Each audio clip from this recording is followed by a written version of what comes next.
Radhe Radhe everyone. आज की video में मैं आपको दशहरा पूजन की संपूर्ण विधि बताऊंगी। तो देखिए, दशहरा का पूजन सुबह सुबह किया जाता है। दशहरे के दिन सुबह सुबह स्नान आदि करने के बाद जिस जगह पर भी आप पूजा करेंगे उस जगह को पहले हम साफ कर लेंगे। उसके बाद हमें यहाँ पे एक चित्र बनाना है, जिसके लिए हम गेरू ले लेंगे। वैसे तो गेरू आपको पंसारी की दुकान पे या पूजा के सामान जहाँ मिलता है वहाँ पर आसानी से मिल जाएगा।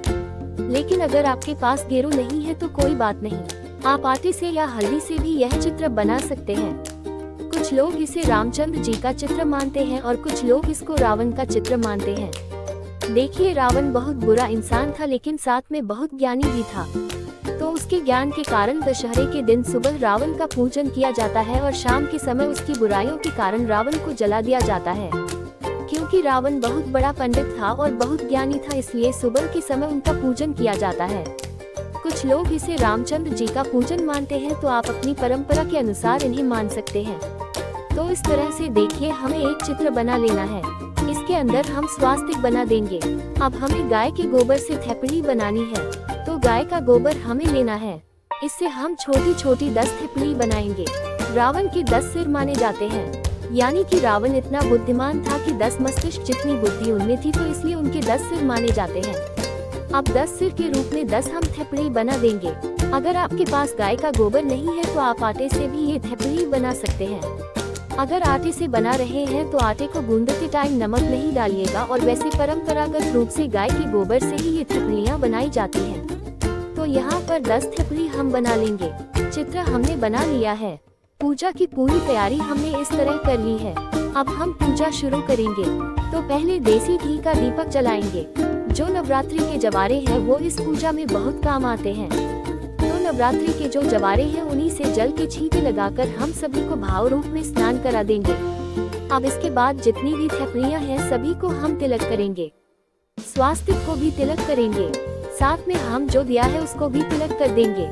सभी को तिलक करने के बाद जो नवरात्रि में हमने जवारे उगाए थे वो जवारे हमें इन थेपड़ियों पर चढ़ाने हैं। तो नवरात्रि के जवारे दशहरे पे चढ़ाए जाते हैं। आप ये जवारे सभी थेपड़ियों पर थोड़े थोड़े जवारे हम चढ़ा देंगे। और यह जो जवारे हैं ना, ये घर में सभी सदस्यों के कान पे भी टांगे जाते हैं, तो वो मैं आगे आपको बताऊंगी। तो सभी को जवारे समर्पित कर देंगे। उसके बाद हमें मिट्टी की मटकी लेनी है। ये 10 मटकी हमें लेनी होती है। मिट्टी की कुलिया इनको बोलते हैं। आपको ये मिट्टियाँ ना मिले तो छोटे दिए भी आप ले सकते हैं मिट्टी के।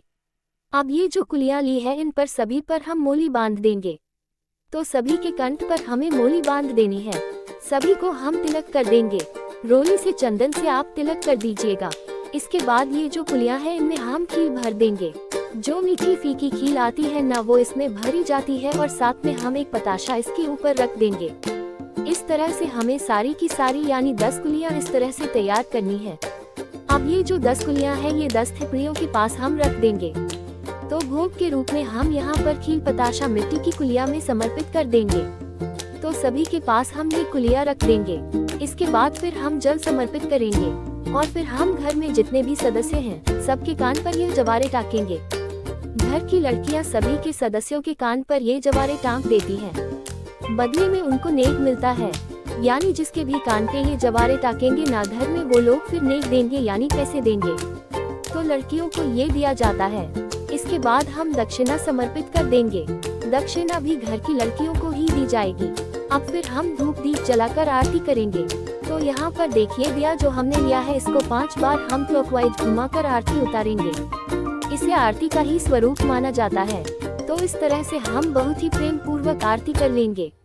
आरती करने के बाद हाथ जोड़कर पूजा में रही कमियों के लिए क्षमा याचना करेंगे और ज्ञान बुद्धि के लिए प्रार्थना करेंगे। उसके बाद थोड़ा सा जल अपने हाथ में लेकर सारी जो पूजा है उसके ऊपर से 2 बार वार देंगे। तो इस तरह से दशहरे की जो पूजा है वो पूर्ण हो जाएगी। पूजा के बाद जो जल का लोटा है वो हम सूर्य देवता को अर्घ दे देंगे। और जो भी कुलियाँ हमने भरी है, जो छोटी छोटी मिट्टियाँ हमने भर के रखी है ना, ये हम आस पड़ोस के सभी घरों में बांट देते हैं। घरों में बांट सकते हैं या आप बच्चों को भी ये बांट सकते हैं। तो इस तरह से हमें ये पूजा करनी है। दशहरे की पूजा सुबह के समय की जाएगी। उसके बाद हमें इस सारे सामान को हटाना कैसे है वो मैं आपको बता देती हूँ। तो देखिए, दोपहर में हम इसको हटा देंगे। सुबह जब आप पूजा करेंगे उसके बाद पूजा के बाद ही जितनी भी कुलियां हैं वो सब आप सब लोगों में बांट देंगे, बाहर बच्चों में या आस पड़ोस में बांट देंगे। सुबह हमें बस इतना ही करना है।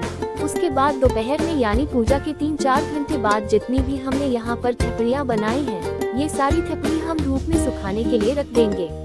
इन थपड़ियों को आप एकादशी के दिन जला सकते हैं या इन थपड़ियों को आप किसी भी पूजा में यूज कर सकते हैं। इसके साथ ही जो भी हमने आकृतियाँ बनाई है रावण की या राम की, जो भी आकृतियाँ हमने बनाई है उसको कपड़े से हम साफ कर देंगे। झाड़ू से साफ नहीं करना है, आटे से भी अगर आप बना रहे हैं तो भी कपड़े से ही साफ करना है।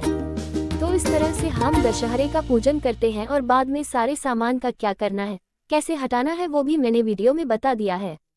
आई होप आपके सारे डाउट्स क्लियर हो गए होंगे, लेकिन फिर भी अगर कोई डाउट है तो आप कमेंट करके पूछ सकते हैं, मैं रिप्लाई करने की पूरी कोशिश करूंगी। फ्रेंड्स, अगर यह वीडियो आपको पसंद आए हो, वीडियो आपके लिए थोड़ी बहुत भी यूजफुल हो तो प्लीज वीडियो को लाइक कर देना। और हम महिलाएं घर में तीज त्योहार कैसे करते हैं ये देखने के लिए मेरे चैनल को सब्सक्राइब कर लेना। फिर मिलते हैं किसी और वीडियो में, तब तक के लिए जय श्री राम।